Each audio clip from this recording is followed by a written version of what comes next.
Asserts. Uh, well, I'm sick and it's bad weather outside, so it's a good time to watch a movie to pass the time. So I'm going to do another movie review rant, and this time it's about The Road. To be honest, I read the book and I'm wondering how the movie would look like. So let's discover the flaws and the good things that this movie will portray. So let's see about that.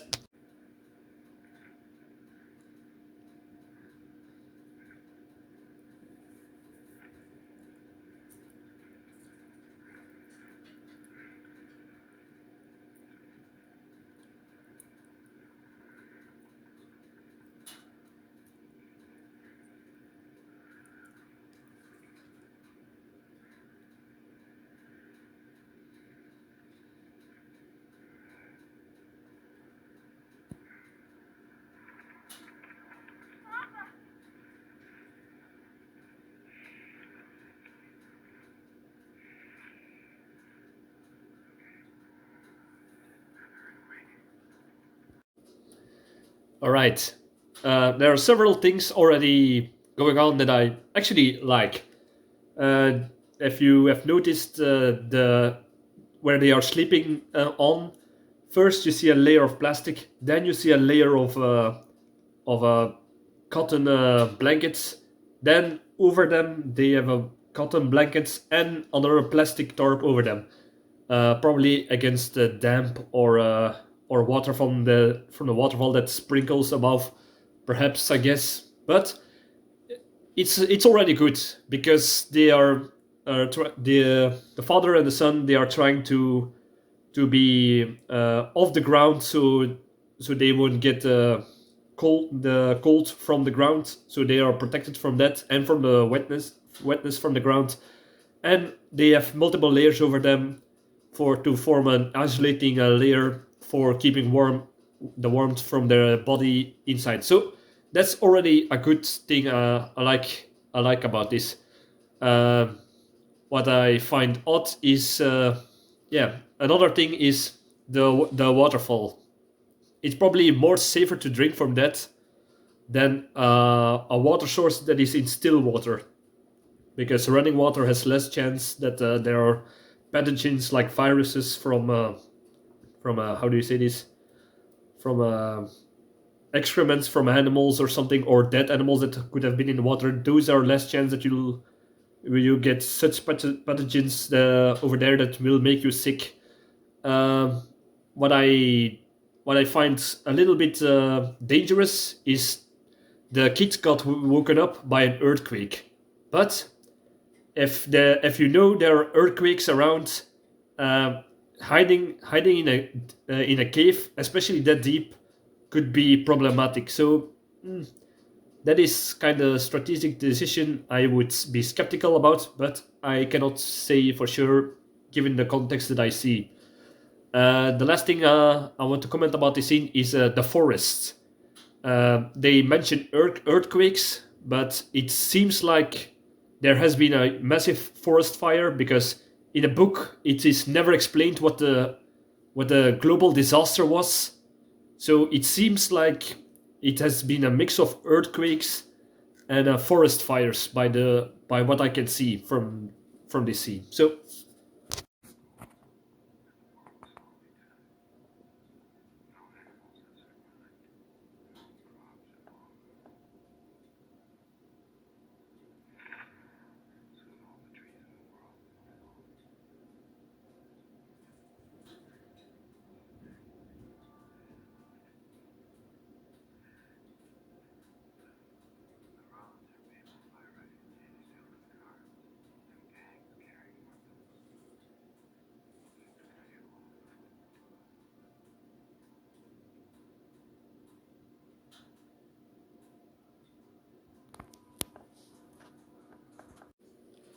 all right.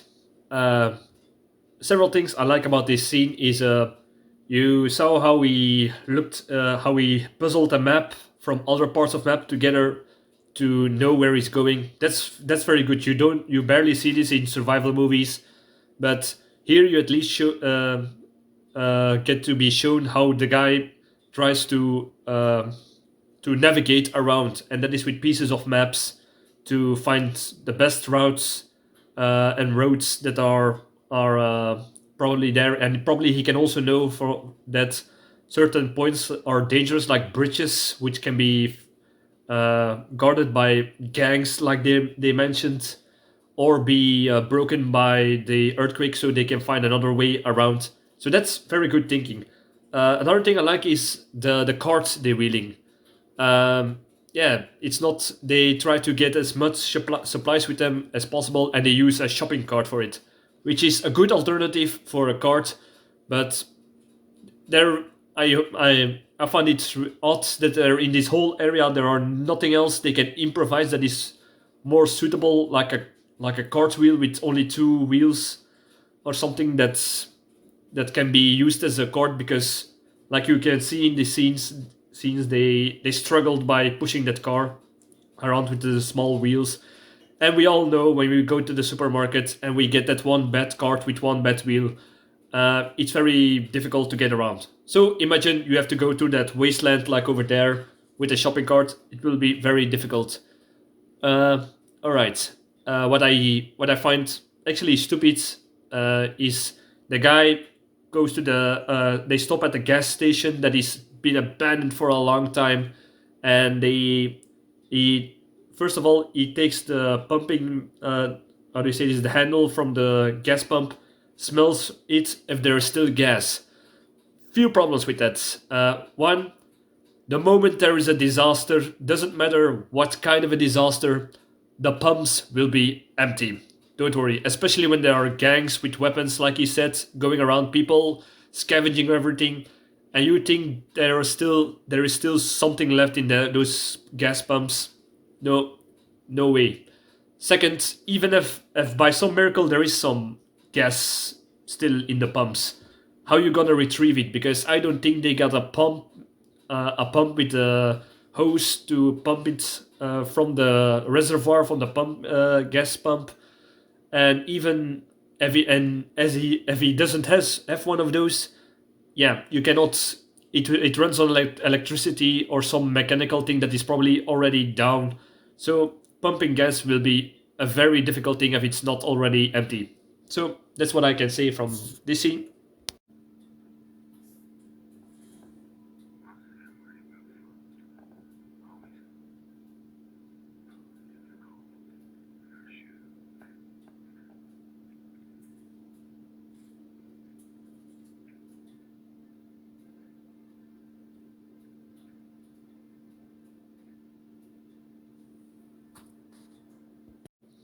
All right, big mistake. He just talked about how there are the big one of the biggest dangers are cannibals and gangs with weapons, and they see a building where there is on a second floor, on a higher floor up, some fire burning. I don't know if it's a building fire or if it's a campfire made inside of the building, but yet we see that there are barrels lit on fire, and you see skeletons of victims that have been cannibalized. Like he opened the lid and he saw all these skeletons being thrown in, which is very odd because when you think about cannibalizing, you would think they would take everything apart and not just cook the whole human in one big fire and keep it neat and pick off the bones very neat.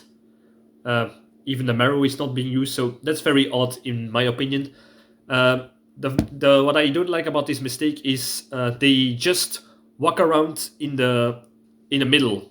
If you fear cannibals and you see that there are fires which have been recently made by humans, I would presume, or gangs, I would walk around past the buildings to be to be less exposed and to be seen by these gangs or cannibals.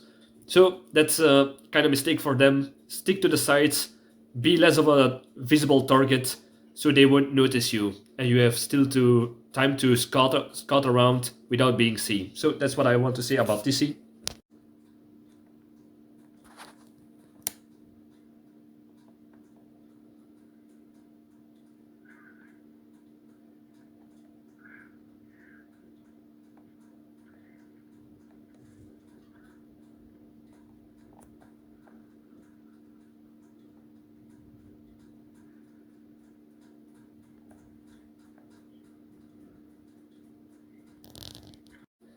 All right, I love this movie really good because of the good ways they show how to improvise. You've seen the oil lamp they made out of tin cans and probably use fuel, leftover fuel or oils, or to make it lit. You see them they have built a tent. Although I think it's not that sturdy of a tent. So if there is wind, um I'm fearing that it will be knocked over very fast. What I also really like is the fact that they show they take their socks off and let it dry, because socks during very long hikes, like in this movie, they do all their walking. It's very important to keep your feet in good shape, and one way is to do that is to keep your feet dry, because socks get wet by sweat, damp, or perhaps from the moisture they step in because their shoes are all old and broken. So it's very important to keep your socks dry. I like it. I'm very much like it that they show this in this movie. What I find odd is the kid is inside of the tent reading with a improvised oil lamp, but if he would be outside with a fire, he would have light. He would have light to read, and he would also be warm, more warm, because they are too far away from the fire to have any, how do you say this, to have any warmth from it. So that's an odd decision, I would say, in this scene. I guess you can use the oil from the oil lamp on later terms where you cannot build a fire. So that's it's just a small mistake in this scene, in my opinion.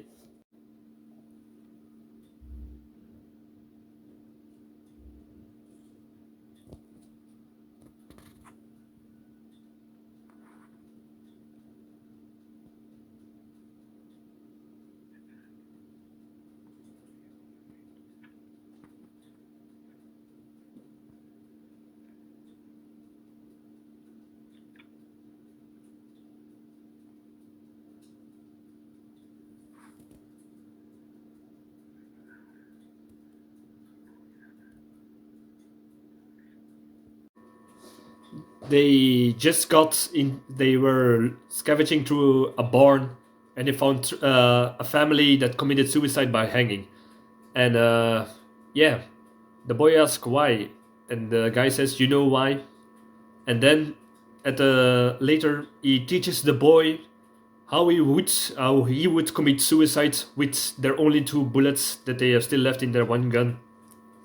Most people would find this a very weird and fucked up scene, but if you think about it, if you live in a world where people are cannibalizing, or have these lawless gangs with weapons everywhere around, yeah, it's it's a very difficult thing to think about.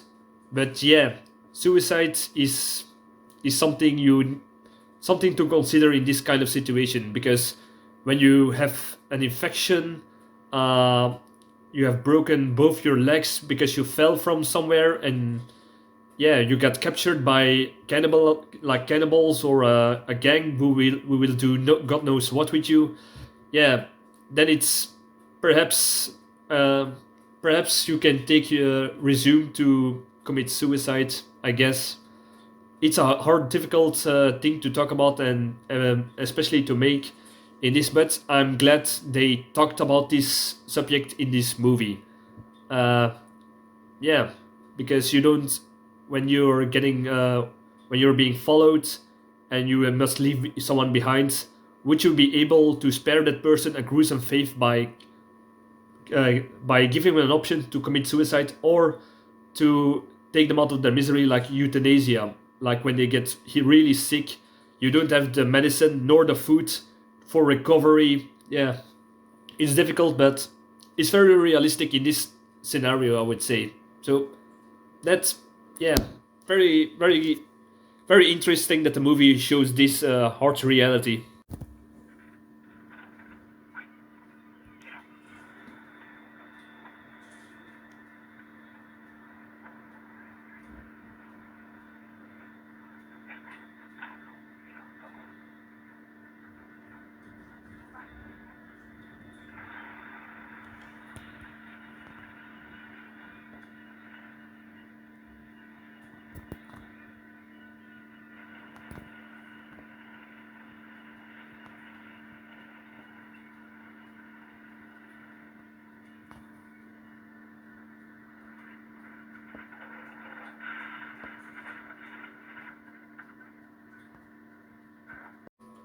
All right, these roaming pack of gang members, they, in a way, what I don't like is that they can still use a car that seems to run on gasoline, uh, which is not worth it, I guess, because they keep looking around like they expect always some attack, or perhaps they look out for victims or something, I guess. But with that vehicle, you can hear them from a mile around. If you just have some of the gang members uh, toss, how do you say this, pull forward carts for the wounded or supplies, and a few people scout ahead, it would be more efficient in that way, and they will not always need to look for gas, especially because they drive so slow for some reason. They drive at walking speed, which is not that efficient, to be honest. Few things I do like about, yeah, like is a big word, but when you saw who's on the car, you saw one of the gang members who had only one leg. That's kind of realistic because when you form a gang, that's a way to rely on each other, especially in these hard times.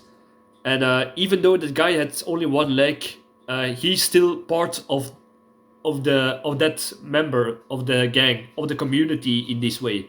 So they keep an eye for each other. So that's already a good thing, because in hard times people bond together, even though it's not always in their good interest. I don't say always, but I like it that they show this in this movie. Uh, yeah, and what I also like is the gang members, they always scout ahead. It's not like they're just dozing off while walking forward. Almost at every side of the cars, gangs are looking for threats, looking for, perhaps, like they said, look in the trunks of those cars for some extra supplies. So that's what I like. What I like about the father is the moment he heard something, he laid low, got to the side, and looked for cover. He drew his weapon for self-protection, and he kept an eye on the threat in a low lay position. So that's a good, healthy instinct that he has to say. So yeah, that's what we can learn from this scene, from both sides. So they're already good.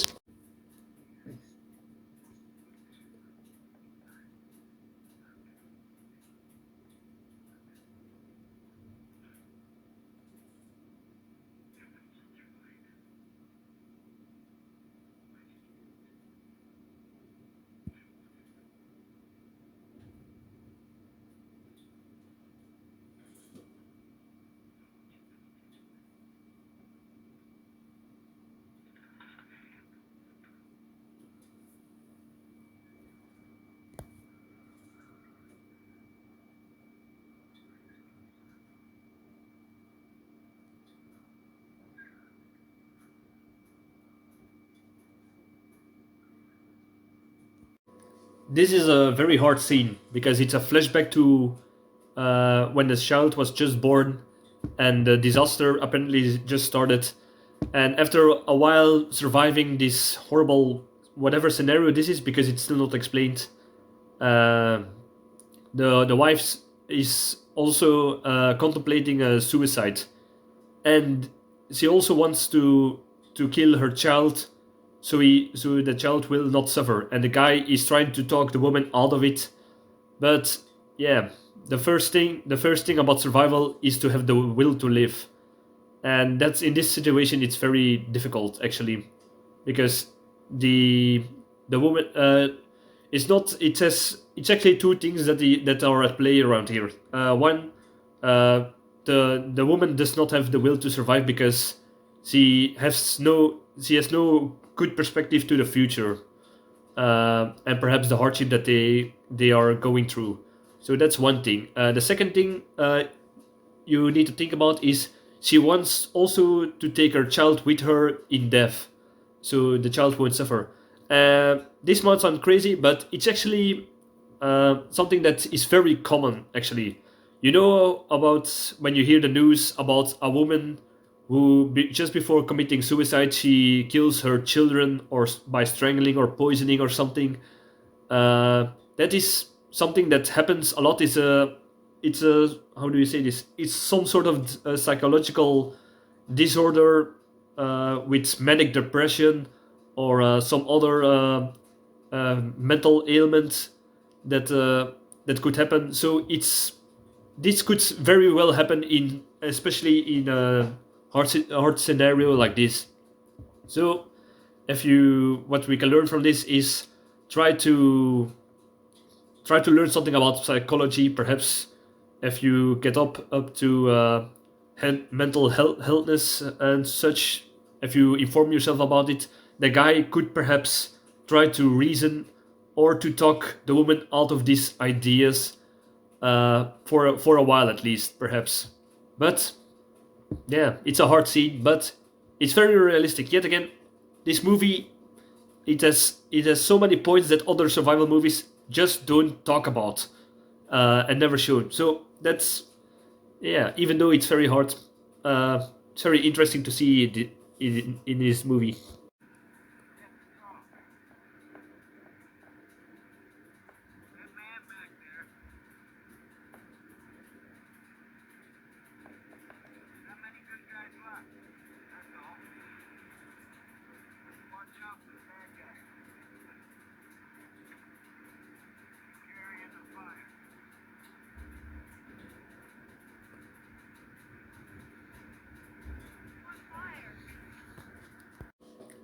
I it is wonderful. You see how they disinfect the water by boiling it on an improvised how do you say this lid of a garbage can. They boil the water, and so all the pathogens are dead. What I found odd is uh, first before he makes a makeshift filter inside on top of the bottle where he's going to put the water in, but he puts some sort of cloth or handkerchief inside the filter and then he pours the water through it. If this is for filtering, it's the other way around actually. You should first had put the water through the rack that will filtering the most particles and dirt and other dirty particles out of it into the improvised garbage lid to boil the water, and then you should put it in the water. Because if the rack, uh, when you just put it like that, when you do it the other way around, if the rack is dirty, then the water is still contaminated actually. So that's kind of what I'm wondering about this scene. Uh, yeah, but it's better than nothing. But I like it that they show they filter and make their water potable in a way instead of just drinking out of the river that is in the background. So that's very very very good.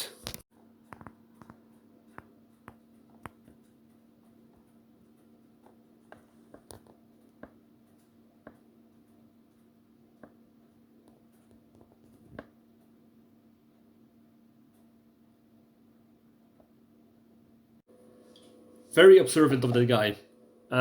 Before he was crossing that bridge where a truck was in the middle of the road as a handy barricade, perhaps. It's very good that the guy has a binocular to just check ahead if it's not a place of an ambush, if the bridge is still intact so they don't walk and then they see, oh shit, we cannot pass it through here because it's broken or something. Very good that this guy scouts ahead before moving into a certain area or a certain place. Very carefully, very good.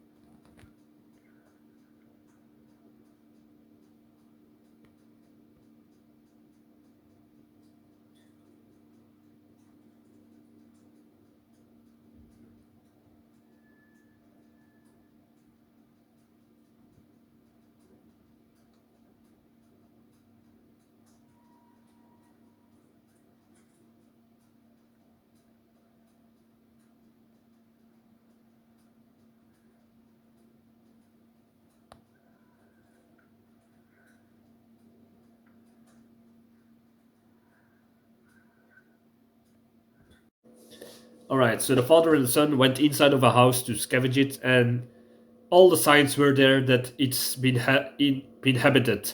There were loads of suitcases and bags. There were mattresses, and they found that these are a group of cannibals. They kept live people inside of the basement to cut always a piece off whenever they are going to have a dinner.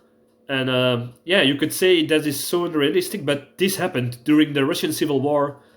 Some people, there were reports of people who kept others in captured as a way to preserve the meat of their bodies. They would let them be alive, amputate a part of them, and then cut it off, and that way they could do longer with one human they captured. So it's not that crazy idea that this would happen, especially in such a situation. But I would say to the father and the son, the moment you see that this has been habited by recently by people, and the moment you see those victims, I would say just get the hell out of there. Uh, from the moment you saw the bloods from their earlier victims, just get out of there. And you don't know if there is a sentry or a guard, because they were lucky that all the people inside of the from the house of the gang went outside and just got back from some hunting party or scavenging hunt, I guess.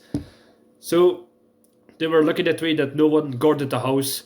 The moment they escaped, they do a smart thing. They run to a hedge line, and they lay low behind it. So the people who thought they heard something were looking through a binocular at the areas, and they lay low and did not run further. So otherwise they could have hunted them for some extra meat, I guess. But they decided to keep laying low till it's dark, and they were sure that they were not being followed. So that's a good tactic already from those the father and the son. What I also like and hate at the same time is at the end you see there is one room lit inside of the building at night that they can observe. That means the good thing is the gang keeps everything in one room. They probably the cooking, the heating, the eating, and their stuff. They keep it in one room, so they will have to use less energy and be more on their and be more able to protect themselves, I guess. Yeah, that's really good. Instead of going everyone in a side of the house and they need more light sources or heat for cooking and such. So that's very good.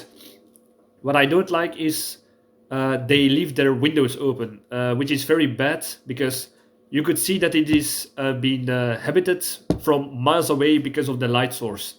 Uh, if they would darken it, it would be less attracted by perhaps another gang of roaming cannibals who would think, oh, there is our next meal inside that house, and there is no guard.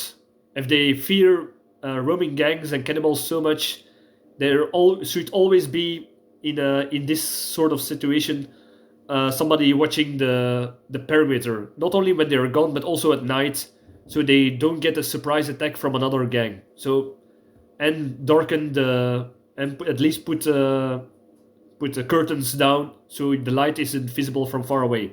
That's something we can learn from the gang and the father and the son in this scene.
Well, that's a good point for the preppers. The father and son they discovered a bunker where a former prepper, uh, probably died before he could reach his bug out location or his bunker underneath the foam. I find it weird how he discovered the bunker because he was just walking around. In the book, he discovered it by accident because something was off inside of a shed. But here he was just walking around and he discovered something very weird, like he knew it was there. So that's kind of weird. But yet again, yeah, they may they are now using the prepper stockpile here. From what I can see, it's loaded with cans, all sort of grains, cornflakes, I think. It has some lamps, toilet paper, juices of all sorts. I don't know if they're still good. Uh, it has a sink inside of the bunker, so it probably has a water filtering system, I guess, if it's not connected with house. I don't know. But if a prepper does something like this, like building a bunker, he will probably take the time and resources to build a water filter system inside of the bunker, which is very good. A small detail I very like about this is the guy who went in the father who went inside of the bunker put the light on. The light went on and off, went on for just a few seconds, and I thought to myself, how the hell could the generator still be active after all this time? And then the light went out. It's probably for cinematic cinematic things that you would do it so you can see the whole bunker and then the lights go back out like it's a malfunction or it was on its last power. So that's a neat detail, I think. And yeah, I would say the son and the father, they are now in a very good position, to be honest. If they can keep low, uh, keep guards, and keep watch on the area, they can survive here for a very very long time. Yeah, I I'm kind of like the scene because if there is a shit hit the fan situation and I for some reason would die, I hope that my supplies that are still in my house will help some other peoples that are in a situation and not the bastards who probably shot me or something. So this is what this very a likable scene for for any prepper, I would say.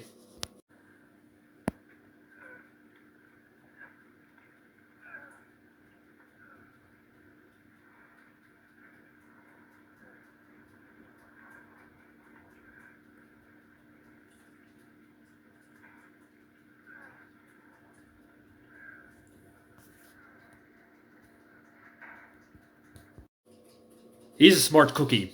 Why?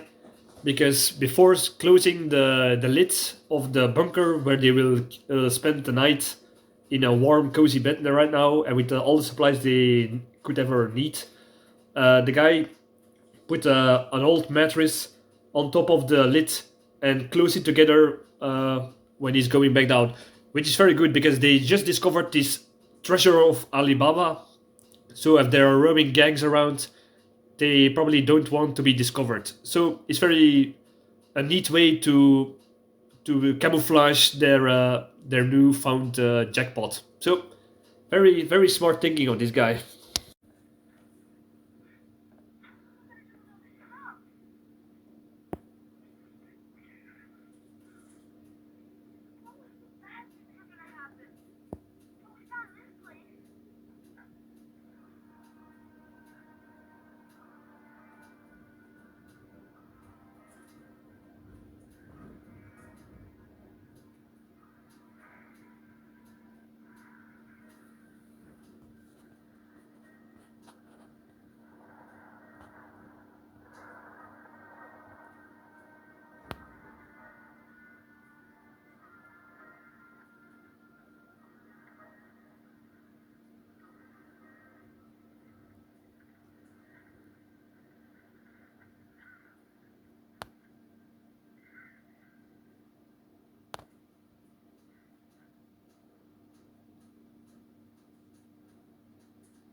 All right.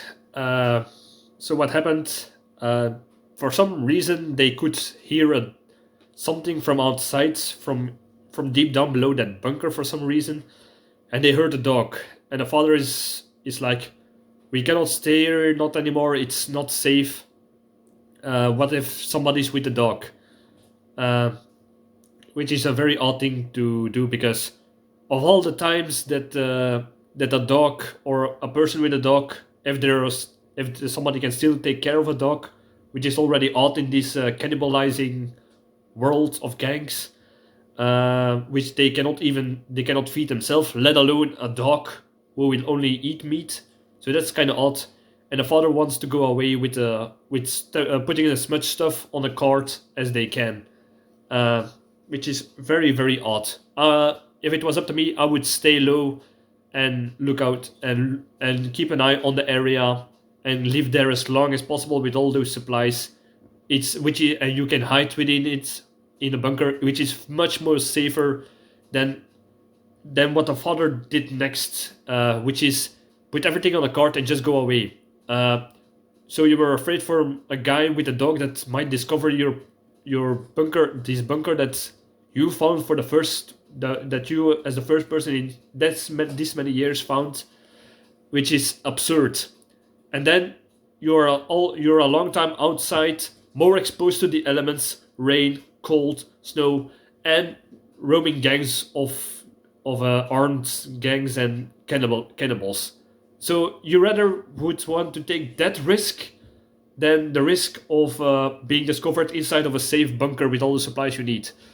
Yeah, a very odd decision in this movie, but I guess it's to keep the movie more interesting. I guess. Yeah, very weird. And then on their way, they discovered another straggler like them who's walking around, and he directly assumes they're robbers. And the kids ask his father to help the guy by giving him food. So that's kind of heartwarming scene that the boy wants to do good, but the father, you can see that he's been skeptical, that he will only allow to give him some food, but not that many, just enough to help him get along, and not too much that too little that he will be dependent on him anymore. So I can understand the father in that way. This is something that we can perhaps think about when times are really getting hard. People will be more skeptical, more aware, how do you say this, more wary towards other people than in normal times when you have the luxury to be able to help each other. So, yeah, the kind of skepticism and somewhat angriness from this father figure. It's very realistic actually, and the boy who is still innocent, doesn't know that much from this world, still tries to do good and is a little bit naive. So that's kind of a contrast in this movie that's very interesting, to be honest. Yeah, and that's another thing. What to do if you discover another person on your roads, because there are probably more stragglers like them that are not part of a gang, are all alone, old or weak, like that old man you see over there. But yet again, it could still be. If I was the father, I would also be skeptical, because it could be a trap to lure them into a false sense of safety for an ambush or something. The guy could have had a pistol or a gun or something.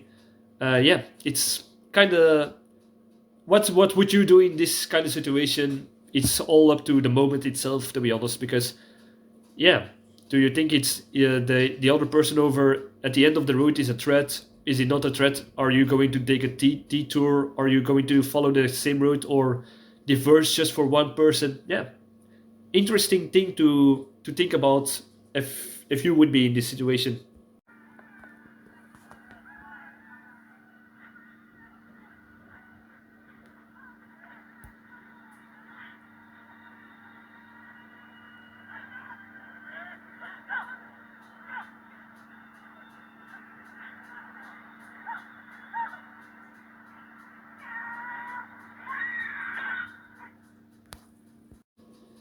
This movie shows a lot of tough decisions one have to make.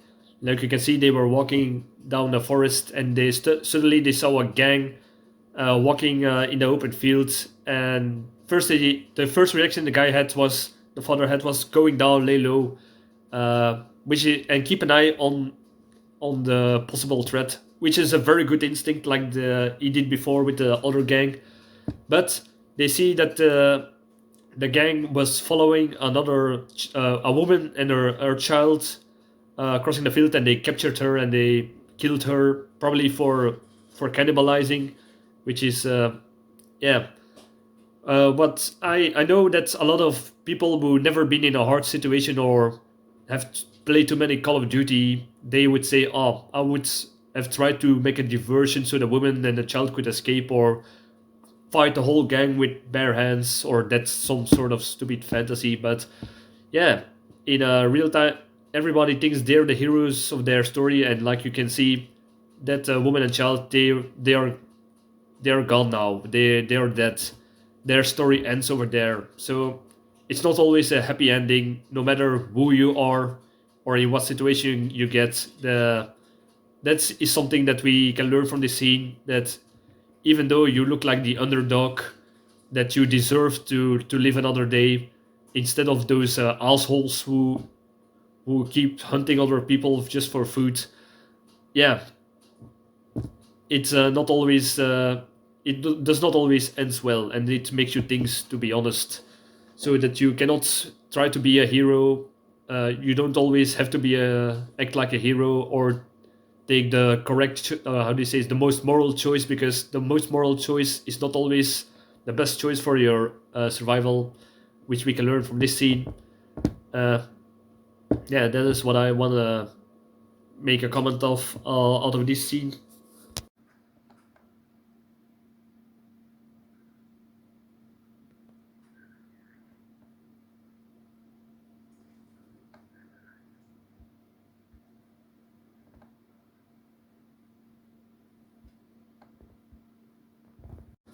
Right. What I like about this scene is the father is trying to keep trying to prepare his son for the day when he would die, and he's learning all the survival skills that he has. Like now, you can see he's learning the boy how to read a map to find a place where they want to go, which is a very good scene. I like it because yeah, how many kids of that age you now know that could read a map? Very few, I would think. So if you have to learn this to a child in that kind of situation, yeah, that's a very good thing to do. And apparently they are heading towards the coast. Uh, yeah, which is a very odd decision after leaving that safety of that bunker. They are going to the coast. I do not really know why, actually, because they don't know what's at the coast right now. Are there more people? Is there a civilization that has rebuilt itself? The are there can what are they planning? Are they planning to fish, build shelter over there, to across the water for food sources or something? I don't know. It's not really explained right now, but those are the reasons I would think one would do this. But yet again, why leave the bunker with all the supplies for something that is unsure? And we can learn something from this. If you have a bug out location or an evacuation point, know where you're heading. Don't run blind, just on a hunch or on something that you don't know about the place where you're going to bug out or what your destination is. So that's something we can learn from this scene.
All right.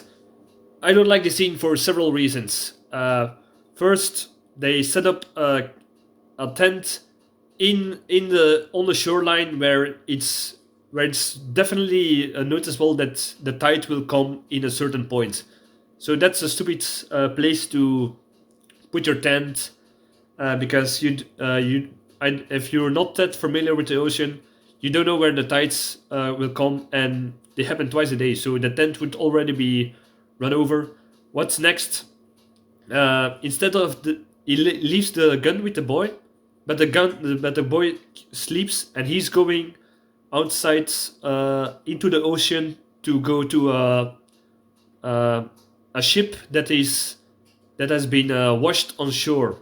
Close by to the shore to get some supplies from that ship. I don't know how he got it from such a large ship, but yeah, it's a weird thing to do because it's very dangerous. Yet again, those are already two mistakes. And as another disaster, somebody stole all their stuff.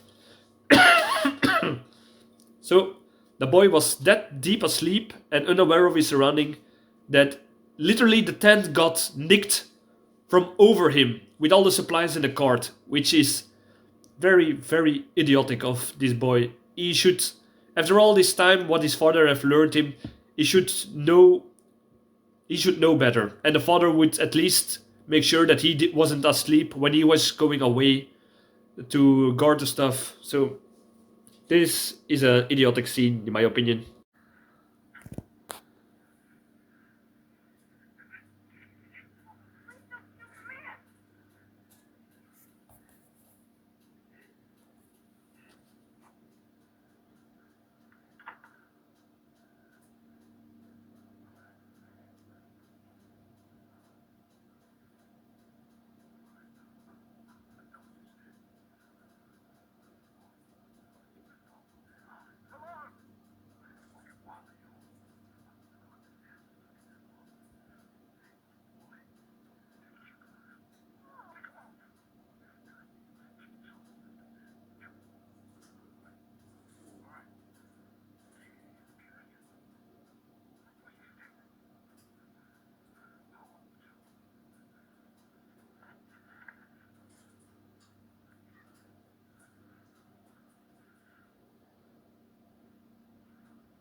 All right, so they caught the guy who stole all their stuff, and yeah, he's holding him at gunpoint, and he's saying to give all the stuff, and as an extra punishment, the father orders him to take off all his clothes. Uh, well, a neat little detail you can see is when the guy is holding his hands, you can see that as both his thumbs are cut off to the half. So this could be an indication, like in the favelas or some other place where gangs are the law to say. Thieves get punished with hard punishment because they don't have time or the resources for jail. So in the favelas, for example, the thieves usually get shot through the hand palm as a for two things: as a punishment and as a sign towards other people to leave a mark to say this guy is a thief, don't trust him. Same thing with this guy, I guess, because both of his thumbs are cut off. So this is a sign that he's probably done this before, which is already a bad point for him. So, but instead, the boy is pleading not to kill him. So, what does the father do to, as another type of punishment, take everything away from the guy? It's a sort of eye for an eye situation because, yeah, a lot of people from the comfy chair would say, let the guy go. He has nothing. He has nothing, and he didn't kill the boy. But think about it: if he would gone away with his stuff and got away, the boy and the father could have been killed because they didn't have their water resources and water and food anymore. So, in a way, in this type of scenario, that's when everything is taken away from you. That's some sort of a death sentence. So, yeah, that's something to think about how the rule of law will be applied in shit hit defense situations like this, because it will be in such things it will be more nastier than when there is a government. So that's very interesting details in this particular scene.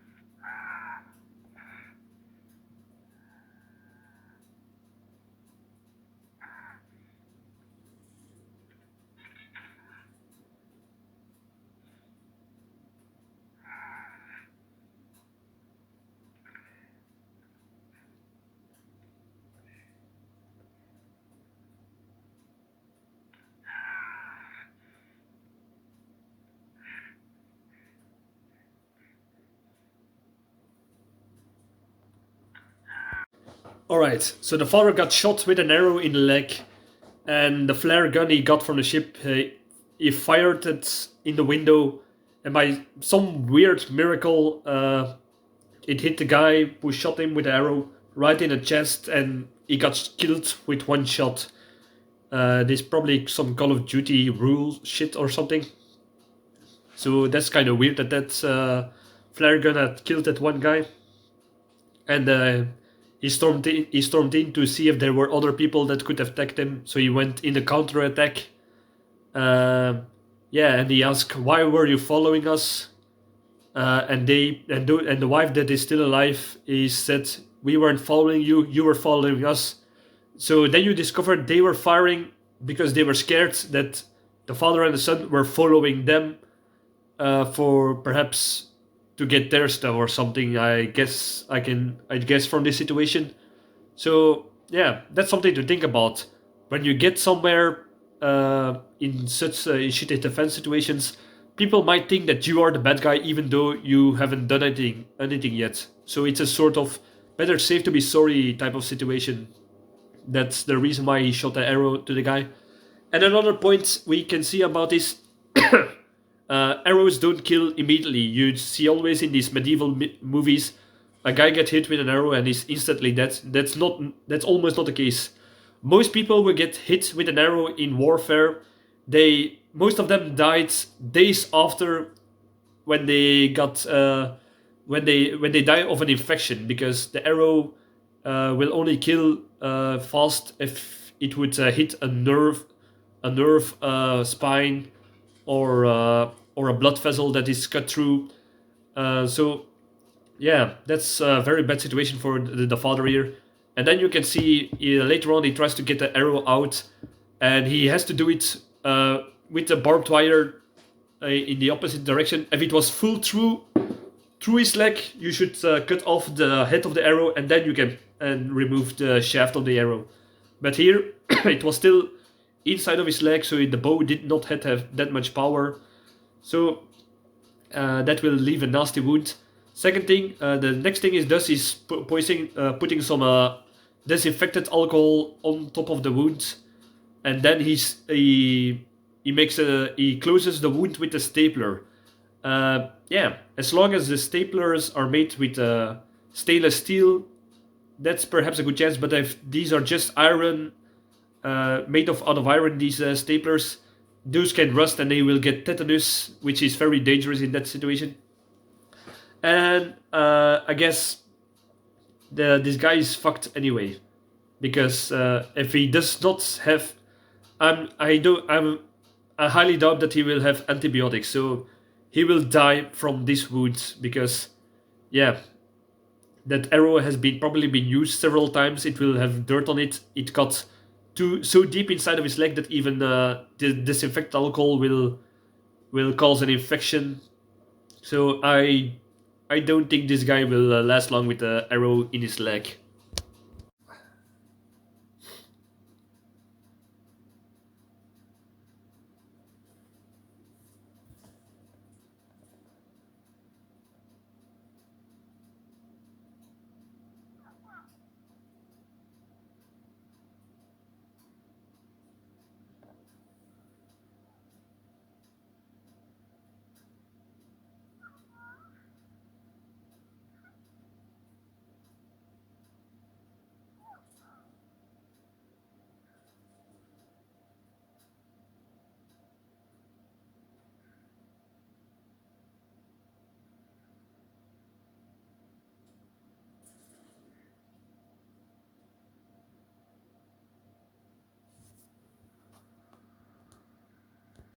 Yeah, so this is heartbreaking. The Like I predicted, the father died of infection that he got from the arrow.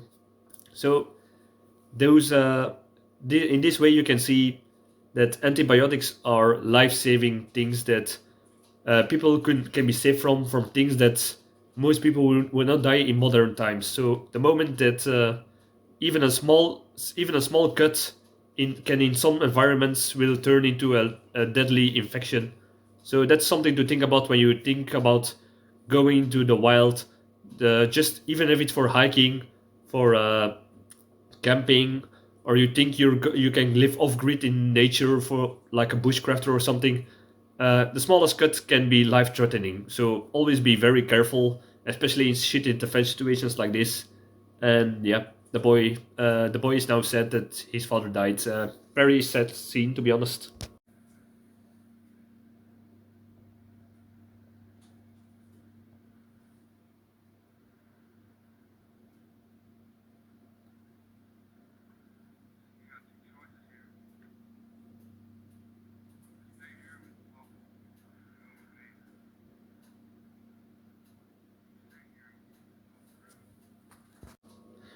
All right, so the kid is now alone, and he found some guy who is also traveling with his family to a little boy and a little girl, and even a dog for some reason.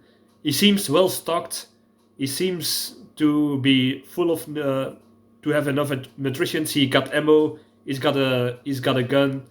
It seems like he's also he is a good survivor. It seems, and because of that, he has now the luxury to offer the boy to say from you can stay here with your dead father, but if you do, keep off the road. He's at least giving you an option and some good advice, or he says you can come along with me, and yeah, that's how the movie ends. He joins this little family, but yeah, that is something realistic actually, because even though how bad the situation could be, there's not everyone, but there are always good Samaritans walking around who will, even in the most bad of situation, try to help other people.